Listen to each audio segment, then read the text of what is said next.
Alongside other interesting House of Wolves exotics, the Hunter exotic gauntlets, the Khepri Sting, seem to provide a dynamic set of perks that could finally bridge the gap between the Gunslinger and the Blade Dancer, by providing invisibility without forcing you to use a particular subclass. While invisibility has always been a solid feature of the Hunter, it has seen less use since Crota's End and the Dark Below, and over time has become more and more obsolete. If the Stings had launched in the Dark Below, they may have been considered a far stronger exotic, but it wouldn't have made much sense to release them alongside the Don't Touch Me's, which was a Dark Below exotic.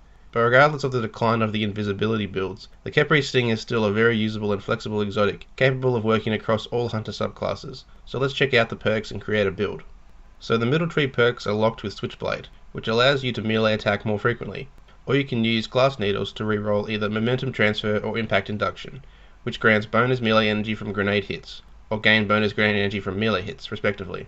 Either choice is good, but Switchblade is still an all-around great perk. You can also re-roll the Weapon Loader perk to any weapon type in the game, which will ultimately depend on what you like using, but good choices would be things like hand cannons or sniper rifles. So now for the exotic perk. Crouched in place grants invisibility, backstabbing an enemy while invisible grants 4 times damage, and melee attacks apply a lingering damage effect. So what does this all mean? Well, you get the Blade Dancer skill Stalker for free, which gives you the invisibility. You get the Blade Dancer's skill Backstab for free, but it's far more powerful but requires you to be invisible.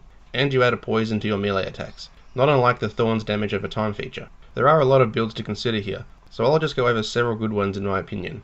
Starting with Gunslingers, you can use the Khepri Sting to provide you with some means of invisibility, if that's what you're after.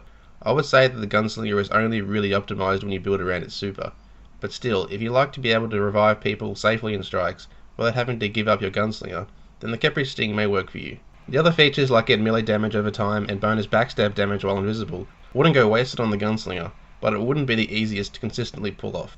Moving over to the Night Stalker, you have more ways to trigger invisibility than just crouching, so you might have more success using the stings on this subclass. You'll definitely find it easier to get behind enemies for an invis backstab, using vanish and smoke grenades and using lockdown for the extended duration. A very reasonable build with the Night Stalker, but I believe your very best build would be with the Blade Dancer. Why? Because you are getting several subclass perks for free, and that allows you for a very diverse and sound build. First of all, running with Shadowjack is a fine choice, as readying up weapons quicker or sliding a bit further aren't all that important in PvE. More impressive in PvP, but it's not like you can't compete without them. Since you get Stalker for free, you can either run Encore in PvE to greatly improve your Blade Dance damage potential, or Hungering Blade in PvP to restore health for getting a kill. Having invisibility on top of that allows you to play the way you want to, but still gives you the flexibility to cloak and get the revive if you need to.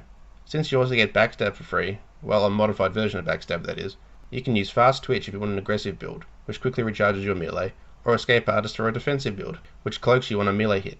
Both are good choices, but it will depend on how you like to play. So where would this build be useful? Well, any content that allows for revives would be ideal, but content where you'd be more inclined to use your Blade Dancer super is optimal. Heroic Strikes, Archon's Forge, daily missions, and even portions of the Wrath of the Machine raid if you're feeling dangerous. Cloaking is often welcome in content with burn modifiers, as it allows for safe revives, and even Crucible may have some moments where you could catch the enemy off guard with your invisibility. Khepri Sting is a very underrated exotic. It completely outclasses the Don't Touch Me's for all content outside of Crota's End, and if used in the right scenarios, can provide a versatile and dynamic build for the Hunter. So what do you guys think? Are the Khepri Sting gauntlets a decent exotic or a waste of time?